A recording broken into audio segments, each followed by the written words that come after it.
This morning, an outpouring of love and support for the Princess of Wales following her shocking announcement. In January, I underwent major abdominal surgery in London, and at the time, it was thought that my condition was non-cancerous.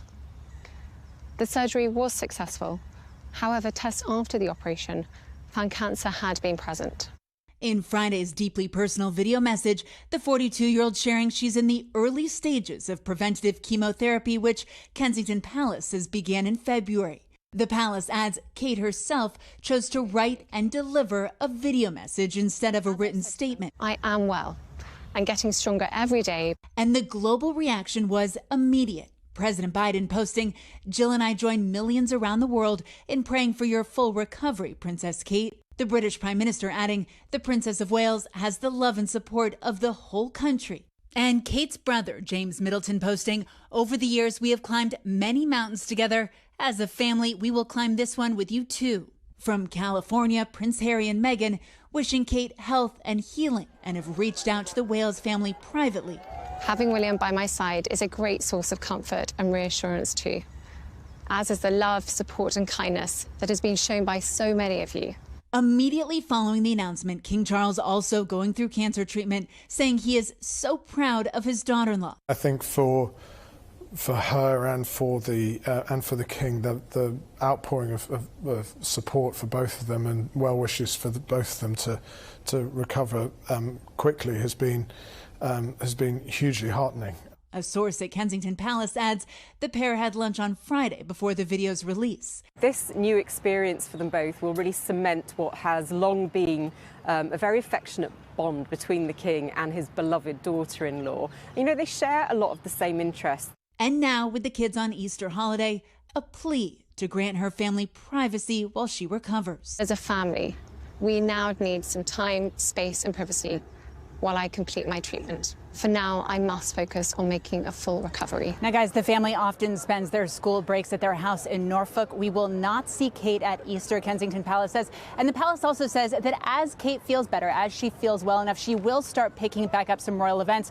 We should not take a sighting of her, though, or those first couple appearances as any kind of indication that she is back to some kind of, full schedule of royal events. Guys? All right, Molly, thank you. We want to turn now to NBC Royal contributor Katie Nicholl. Katie, good morning. There had been so much speculation to the point of just utter ridiculousness.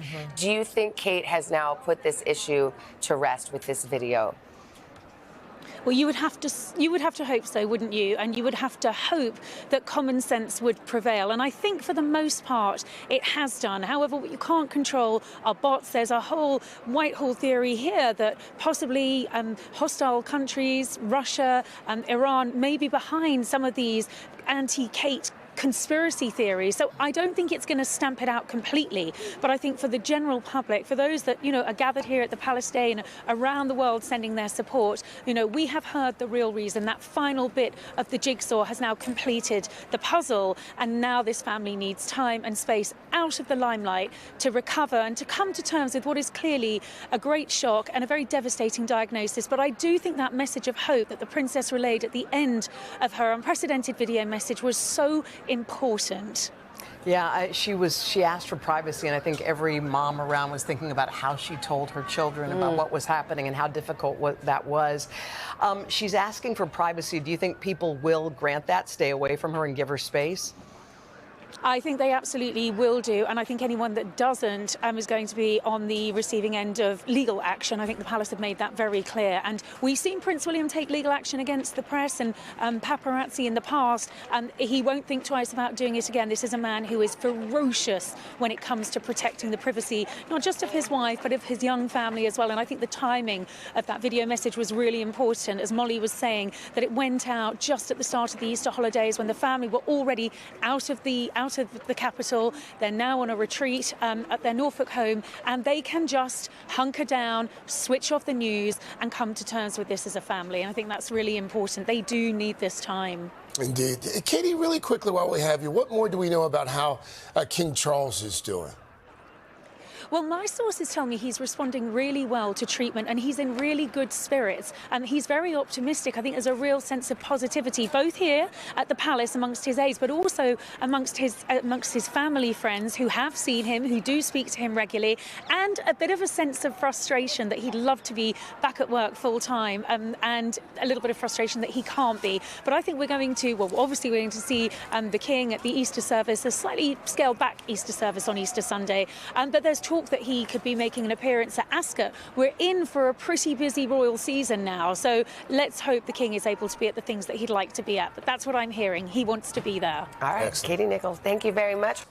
Hey, thanks for watching. Don't miss the Today Show every weekday at 11 a.m. Eastern, 8 Pacific on our streaming channel, Today All Day. To watch, head to today.com/allday or click the link right here.